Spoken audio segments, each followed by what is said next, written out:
திருட்ட தொழிலா வச்சிருக்கிற தனுஷ் கடைசியா ஒரே ஒரு தடவை திருடலான்னு முடிவு பண்றாரு. ஆனா அங்க ஒரு ட்விஸ்ட். அது அவரை திருச்சில இருந்து ரேணிகுண்டா, அதுக்கப்புறமா எந்த ஊரை விட்டு ஓடி வந்தாரோ அந்த சொந்த ஊரான ராம்நாடுக்கே கூட்டு போயிடுது. இன்னொரு பக்கம் 90களில் நடந்த வளைகுடா போர் அது எப்படி தனுஷ் குடும்பத்தையும் அந்த கடைகோடி கிராமத்தையும் பாதிக்குது. அதுல இருந்து எப்படி அவர் மீண்டு வந்து ஹேண்டில் பண்றாரு அப்படின்றது தான் இந்த படத்துடைய ஒன்லைன். இந்த படத்துடைய plus point performance and casting. சந்தேகம் எல்லாம் முதல்ல ஒரு தனுஷ் தான். கடந்த ஒரு 10 வருடங்கள்ல அவருடைய பெர்ஃபார்மன்ஸ்லாம் ரொம்ப வெசட்டிலா இருக்கு. ஒரு பக்கம் அத்திரங்கிரே ராஞ்சனா, இந்த தேரே இஷ்குமேன்னு ஆனந்த் எல் ராய் கூட ஹிந்தி படங்கள் ஒர்க் பண்றாரு. இன்னொரு பக்கம் வட சென்னை, இட்லி கடை, திருச்சிற்றம்பலம், கர்ணன், அசுரன் இருக்காரு. இது இல்லாம தமிழ் தெலுங்கு காம்பினேஷன்ல குபேரா அண்ட் வாத்தி இப்படி பெர்ஃபார்மன்ஸா பல இடங்கள்ல பண்றாரு. நடுவுல கிரேமேன்னு ஹாலிவுட்லாம் போயிட்டாரு. இது அவருக்கு ஜஸ்ட் லைக் தட் ரோல் அதை சும்மா கேஷுவலா பண்ணிட்டாரு. அண்ட் கே எஸ் ரவிக்குமாருக்கு உண்மையிலேயே வித்தியாசமான role.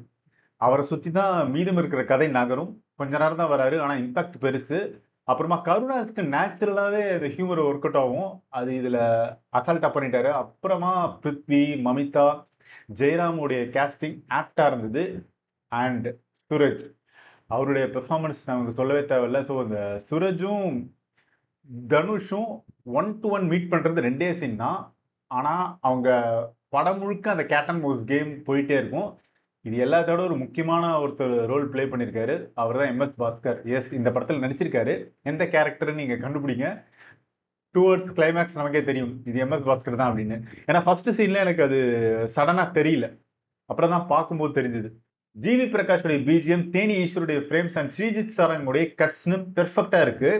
Alfred Prakash and Vignesh ராஜாவுடைய ரைட்டிங் போர் தொழில எந்த அளவுக்கு ஒர்க் அவுட் ஆச்சோ இதுல வேற விதமா இருக்கு. ஏன்னா இதுல கொஞ்சம் ரிசர்ச் ஒர்க் இருக்கு. ராமநாதபுரம் ட்ரை ஏரியா, அதை சுத்தி நடக்குது. ஏன்னா அங்க வாழ்வாதாரம் ரொம்ப கம்மி. மிலிட்ரிக்கோ கல்ஃபுக்கு தான் போவாங்க. பேங்கை தான் நம்பி இருக்கணும். பேங்க் எப்படி பப்ளிக்கை மேனிபுலேட் பண்றாங்க அப்படின்னு காட்டியிருக்காங்க. தூர்தர்ஷன் அண்ட் கமல்ஹாசன் மூவியோடைய ஒரு ரெஃபரன்ஸ். இது இல்லாம ப்ரீ இன்டர்வல் பிளாக் ஒன்று வரும் 20 நிமிஷம். அது ஸ்டேஜ் செய்யப்பட்ட விதம், குட்டி குட்டி ஹியூமர், ஆக்டர்ஸோட பெர்ஃபார்மன்ஸ் பெர்ஃபெக்டா ஒர்க் அவுட் ஆயிருக்கு. இந்த படத்துடைய குறைகள் அப்படின்னு பார்க்கும்போது ரெண்டாவது பாதியில கொஞ்சம் டிராக் ஆயிடுது. ஏன்னா அந்த ப்ரீ இன்டர்வல் சீன் வந்து அவ்வளோ டாப் நாட்ச்ல இருக்கும். சடனா செகண்ட் ஹாஃப் உடைய ஸ்டார்டிங்ல கொஞ்சம் டவுன் ஆன மாதிரி தான் இருக்கு. அப்புறமா ரெண்டாவது பாதியில தனுஷுடைய கேரக்டரே கொஞ்சம் கன்ஃபியூஷனா தான் இருக்கும்.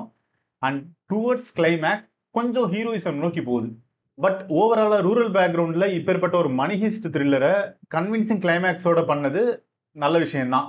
நீங்க இந்த படம் பார்த்துருந்தீங்கன்னா உங்களுடைய கருத்தை பதிவு பண்ணுங்க, நம்ம தொடர்ந்து பேசுவோம்.